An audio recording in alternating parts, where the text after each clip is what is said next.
Okay.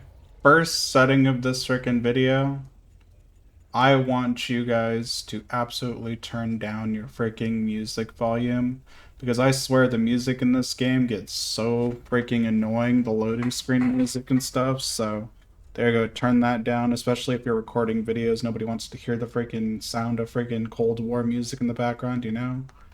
But yeah, next freaking, we're gonna go into my controller settings, okay? So I had to change my controller settings because of the fact that I had to reset my PC because I had some corrupted files that I couldn't get rid of. But now we're back to it. I just made these settings and they're really, really good, so I highly recommend checking them out and trying them out. So therefore, I use controller. I use a freaking the Game Sir SE controller, the white one with freaking buttons on the back. I don't use my buttons. My horizontal stick sensitivity is 11.5, 11.5 on vertical also. My ADS stick low zoom sensitivity and high zoom sensitivity are both 1.4. I'll explain why I do these in a minute. My aim response curve is dynamic. I'll explain that too. I also use focusing on target aim assist mode, and I only use target aim assist and not aim ADS aim assist. I'll explain those in a sec.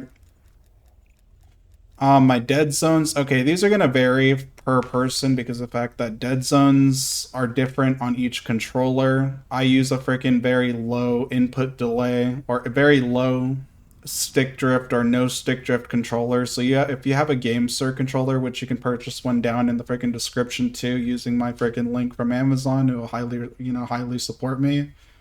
But basically, guys, if you guys have buy a GameStar controller, you can really make your freaking your what's it called? Frick, what's it called? Your thresholds or input or I can't remember what it's called. What is it called again? It's not stick drift. It's something to do with your input on your freaking movement. So the lower you have your input on your movement, the faster you can see things, but also the faster it makes your freaking sensitivity and the smoother it makes your sensitivity. So with the low dead zone controller, you can actually do this too. So I have my dead zones, my main or my minimum input thresholds on 10 and my left stick maximum input thresholds on 95, and I'll explain those. And then I have my trigger dead zone on 0.01. I have auto sprint, move sprint on. I might turn off auto sprint because it does mess up the gameplay a lot, but yeah. But yeah, that's pretty much it, guys. That's my settings. Feel free to not comment, but friggin' check them out and try them out. And yeah, I'll explain these real quick. So basically, guys, I use high sensitivity and pretty much a lower ADS stick sensitivity because of the fact that stick sensitivity, while you're zooming in, like scoping in, actually is better if you have it a little bit lower or a lot lower than your normal sensitivity because of the fact that it makes your freaking movement on your sensitivities faster or like more precise, actually more precise.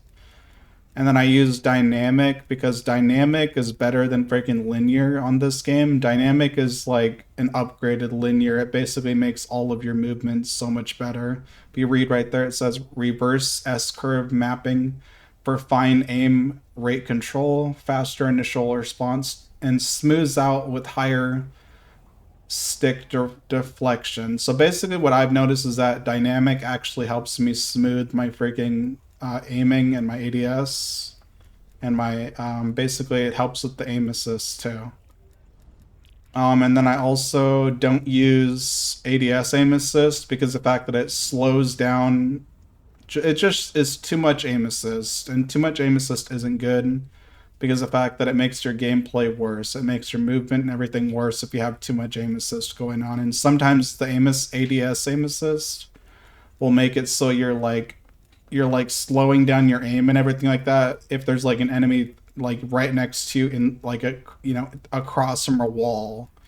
And so I've noticed that happens, and so that's why I have my target aim assist as the only thing because it says that when your aim is on an enemy target, your sensitivity will be slowed down. So that's better than when aiming down sights, your aim will quickly move towards the closest target. That's not what you want.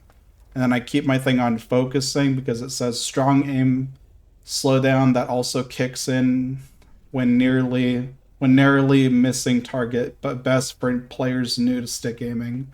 I am not new to stick aiming, but I use this because of the fact that it just makes everything so much smoother and it balances everything out, honestly. And then what else could I say? Um, Let me explain a little bit of my freaking dead zones real quick. Of course, you want to have your minimum threshold dead zones to the lowest, but you don't want them too low because of the fact that they'll be too fast or too sensitive on your joysticks. And you want your freaking maximum threshold a little bit lower than the normal it says because of the fact that it will freaking make it so your like movement is a lot more snappier. Like you'll turn right, but then you also won't be going too fast. If you have it at like 50, then it's going to be too fast, which I've already tried out. So if you keep it at 95, then it's pretty smooth and pretty simple. And if you combine 10 and 95, that's like it's like almost a quarter of like a rotational speed. So like let's say you're dragging your controller around or you're moving your controller around in a circle. If you have it at 10, that's like almost 20% of, or almost 15%, or almost 20%. Um, what's it called? 10 to 20% faster, or I don't know how to explain it.